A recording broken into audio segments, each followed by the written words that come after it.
Prashanth memorial social service society ఆధ్వర్యంలో ప్రశాంత్ 20వ వర్ధంతి సందర్భంగా ప్రశాంత్ వారి అక్కగారు అడ్వకేట్ రమాదేవి గారి ఆధ్వర్యంలో వాస్తల్య ఆశ్రమం నందు వృద్ధులకు అన్నదాన కార్యక్రమం మరియు పండ్లు పంపిణీ అందించడం జరిగింది.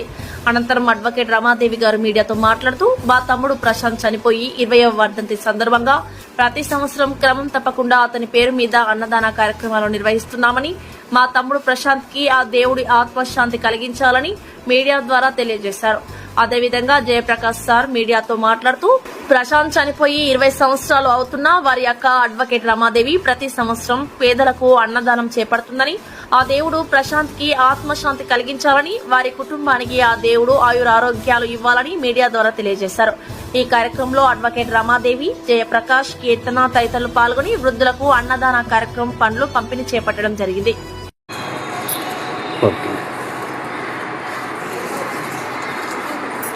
రండి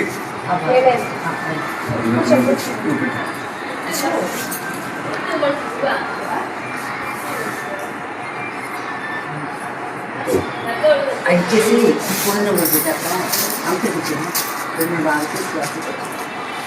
ఇచ్చేసావు అన్ని ఓకే మేడం, ఓకే. చాలా సంతోషం.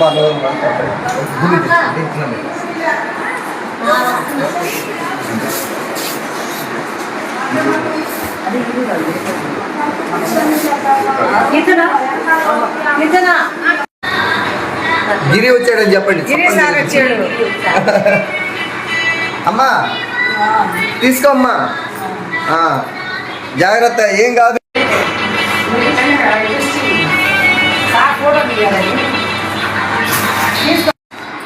ఇంకా ఇద్దరు తీసుకుంటా పండి బ్రెడ్డింగ్.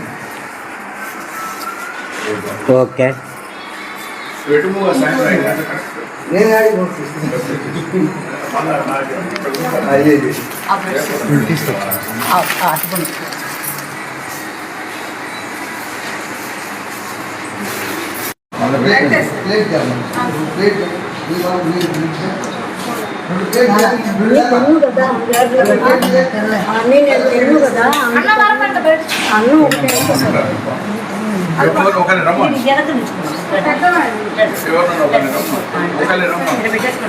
ఫోటో తీసుకోండి.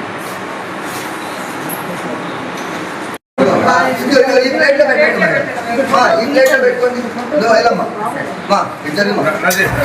అది ఆ ప్లేట్ లో పెట్టుకోండి.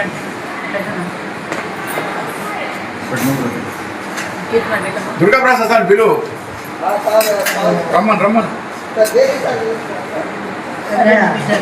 ఈ ఫోటో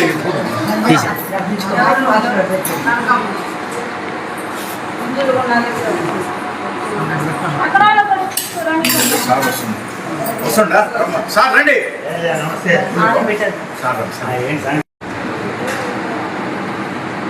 ఓకే. ఇంకొకరికి ఇచ్చుకోండి సార్.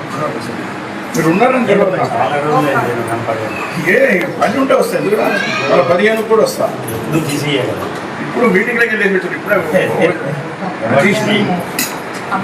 ఇంకొక రండి తల్లి, నువ్వే తీసుకో సార్. చూడండి సార్. ఓకే. నా పేరు రమాదేవి, అడ్వకేట్ చేస్తున్నాను. ఈరోజు మా తమ్ముడు అయినటువంటి ప్రశాంత్ రాజు 20వ వర్ధంతి. తను అంటే చనిపోయి ఆ దేవుడి దగ్గరికి వెళ్ళి 20 సంవత్సరాలు అయినా తను ఎప్పుడు నాతోనే ఉంటాడు. నేను ఈ యాక్టివిటీస్ చేయడం కూడా తను చూసే నేర్చుకున్నాను. మా తమ్ముడికి ఉదాహరణ చెప్పాలంటే, నేను ప్రతిసారి చెప్తాను, ఇప్పుడు కూడా చెప్తున్నాను. మా తమ్ముడు ఇంక 2 రోజుల్లో చనిపోతాడు అనగా వేరే ఒక ఆవిడ చనిపోయారు. చనిపోయిన తర్వాత మా తమ్ముడికి నడిచే ఇది కూడా లేదు, ఇంకా 2 days లో చనిపోతాడు. కానీ ఆ మూమెంట్ లో కూడా మా డాడీని పూలమాల చేసుకోరా డాడీ, నేను చనిపోయారు ఆవిడకి వేయాలి అన్నారు. నువ్వు అడగలేని పరిస్థితిలో ఉన్నా అంటే, కానీ బతుకున్నాను కదా అన్నారు. ఆ 2 days తర్వాత చనిపోయారు. సో ఆ రోజు నుంచి మా తమ్ముడు అంత గొప్పగా చేయకపోయినా చిన్న చిన్నయైనా నేను చేయడం జరుగుతుంది. ఈ రోజు వాడి పేరు మీద, ప్రశాంత్ పేరు మీద ఈ రోజు ఈ చిన్న యాక్టివిటీ చేసేదానికి నాకు ఆపర్చునిటీ వచ్చిన గిరిగారికి, వాచర్ల వాళ్ళకి అండ్ పిలవగానే వచ్చిన మా పదవికి అయిన జయప్రకాష్ అంకుల్ గారికి అండ్ వచ్చిన అతపటి కీర్తిన గారికి పెద్ద వాళ్ళందరికీ కూడా నా ధన్యవాదాలు తెలుపుతున్నాను. మా తమ్ముడు ఎక్కడున్నా మనశాంతిగా ఉండాలని కోరుకుంటున్నానండి. సో ఈ మీడియా పరంగా నజీర్ గారికి కూడా ధన్యవాదాలు తెలుపుతున్నాను. సాంప్రదాయిక కుటుంబం నుండి ఒంటరి జీవితానికి వచ్చిన ఈ రోజుల్లో చనిపోయిన తమ్ముడు గురించి 20 సంవత్సరాల నుంచి వారి అబ్బా పేరు మీద సాంఘిక సామాజిక కార్యక్రమాలు చేసిన రమని అభినందిస్తున్నాను. చాలా మంది దగ్గర కోట్ల రూపాయలు ఉంటాయి, కానీ దానం చేసే గుణం ఉండదు. కానీ ఆ విధంగా కాకుండా తమ్ముడిని గుర్తింపుగా ఏదో ఇంట్లో ఫంక్షన్ చేసి అందరిని పిలిచి పెట్టకుండా అనాథాశ్రమాలు వృద్ధాశ్రమాల్లో ప్రతి సంవత్సరం అమ్మాయి చేస్తుంది. ఆల్మోస్ట్ 10 సంవత్సరాలకి కూడా ప్రతి కార్యక్రమాన్ని నేను వెళ్తున్నాను. కాబట్టి ప్రతి ఒక్కరు కూడా తమ ఇంట్లో జరిగిన శుభకార్యాలు కానీ తమ ఫ్యామిలీ గుర్తింపు కానీ అనాథాశ్రమాలు వృద్ధాశ్రమాలకు ఆదరించాలని కోరుతున్నా. మరొక విషయం, దాదాపు 39 సంవత్సరాల క్రితం వాత్సల్య ఏర్పడింది. చరిత్రలో నాకు తెలిసి క్రైస్తవ ఆర్గనైజేషన్ల తర్వాత వాత్సల్యకు చరిత్ర ఉంది. ఆంధ్రప్రదేశ్లోనే కాదు, భారతదేశంలో అనాథాశ్రమం వృద్ధాశ్రమంలో వాత్సల్యాన్ని మించిన ఆశ్రమం లేదు.